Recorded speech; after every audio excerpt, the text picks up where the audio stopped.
Здравейте на всички! Аз съм Яна и добре дошли в днешното видео.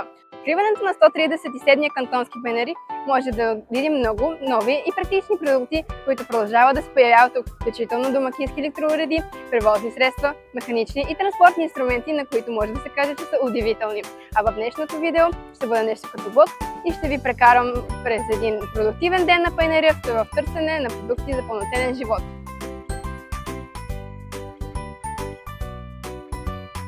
В последните години кафето постепенно се превръща в необходимо за младите хора, за да водят ефективен начин на живот. Така и с мен. Един мой ден често започва с една чаша ароматно кафе, а наличието на красива и практична кафе-машина е ключът към нейното приготвяне.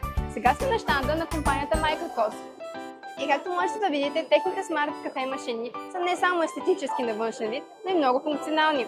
От приготвянето на класическо американо до меко капучино, тези изящни и практични кафе-машини допълват живота и го правят по-щастлив. Колко е ароматно! Освен добре да пинем, добре да хапнем е също важна част от пълноценния живот.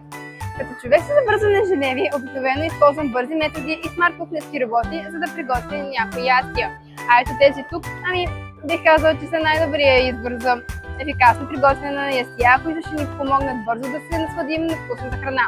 Смарт кухненският робот е удобен кухненски помощник не само за работещи и за учащи, а дори и за възрастните хора, заради способността да опрости начина на готвене. И това бих казала, че 10 от 10. В днешното видео заедно видяхме много интересни продукти на 137-я кантонски панаир. Освен това, видяхме много хора от най-различни краища на света, които търсят нови продукти за пълноценния си живот. Съветът от мен е да обърнете внимание на здравословния начин на живот, като използвате продукти с високо качество и търсете нещата, които разкрасяват живота. И ще видите, че е много лесно да водите пълноценен и здравословен живот. Това е от мен.